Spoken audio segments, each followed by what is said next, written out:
तो बच्चों आपने ये देखा कि छेदक रेखा का जो है दो बिंदु ए और बी पर वक्र y बराबर एफ एक्स को इंटरसेक्ट करती है, प्रतिच्छेद करती है। तो आप ग्राफ में ध्यान से देखिए, तब बिंदु ए बी की तरफ अग्रसर होगा और ए और बी एक दूसरे के संपाती होकर पी के संपाती हो जाएगा। तब स्पर्श रेखा, ये छेदक रेखा स्पर्श रेखा में बदल जाएगी और जो स्पर्श रेखा टी है इसकी जो प्रवणता है बिंदु x बराबर a पर इस फलन y is equal to f x का अवकल गुणांक होगा। यानी कुल मिला के मैं यहाँ ये बताना चाहता हूँ बच्चों कि स्पर्श रेखा t की जो प्रवणता है बिंदु x बराबर a पर वास्तविक फलन real valued function y is equal to f x का अवकल गुणांक है, डिफरेंशियल कोफिशिएंट है। अब बच्चों आप स्क्रीन पर फिर देख रहे हैं कि ये जो बिंदु x बराबर a पर हम किसी फंक्शन रियल वैल्यूड फंक्शन के डोमेन प्रांत के किसी बिंदु x बराबर a पर अवकल गुणांक की या उसकी डिफरेंशिएबिलिटी की जांच करना चाहते हैं। तो स्पष्ट रूप से अभी आपने देखा कि F dash A is equal to limit X tending to A F of X minus F of A upon X minus A. तो अब आप ग्राफ पर देखिए कि हम किसी बिंदु पर x बराबर a पर जो उस function y is equal to f x real valued function है उसके डोमेन का एक बिंदु है। x बराबर a पर हम उस फंक्शन की, उस रियल वैल्यूड फंक्शन के अवकलनीयता की जांच करना चाहते हैं। तो वो अवकलनीय तभी होगा बच्चों जब हम उस बिंदु x बराबर a के लेफ्ट हैंड डेरिवेटिव और राइट हैंड डेरिवेटिव x बराबर a पर बराबर होंगे तभी पॉसिबल है।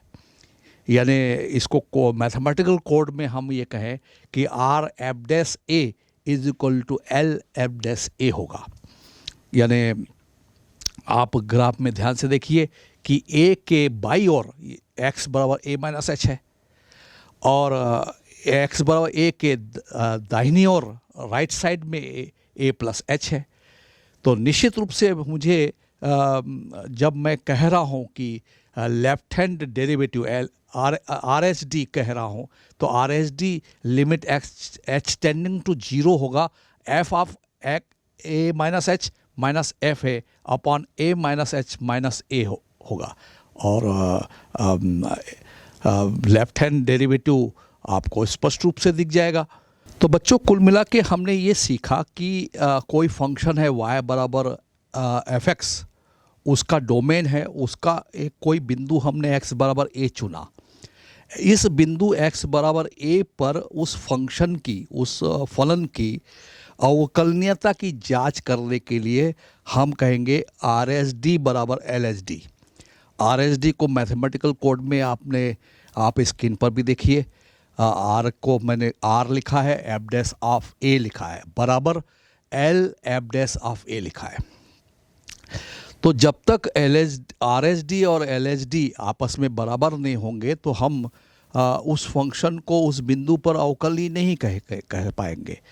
यानी अवकलनीय होने के लिए x बराबर a पर होने के लिए, x बराबर a पर अवकलनीय होने के लिए आवश्यक है कि उस बिंदु x बराबर a पर, डोमेन के उस बिंदु x बराबर a पर फलन का राइट हैंड डिफरेंशियल कोफिशिएंट, उसके बाई ओर का अवकल गुणांक बराबर होना चाहिए उसी बिंदु x बराबर a पर left hand derivative differential coefficient at the point x is equal to a पर वो बराबर होना चाहिए। तभी वो फंक्शन जो रियल वैल्यूड फंक्शन है x बराबर a पर अवकलनीय कहलाता है बच्चों। ओके, समझ गए आप कि आर एस डी बराबर एल एच डी होगा, तभी हम उस बिंदु x बराबर a पर उस फलन को अवकलनीय कहेंगे।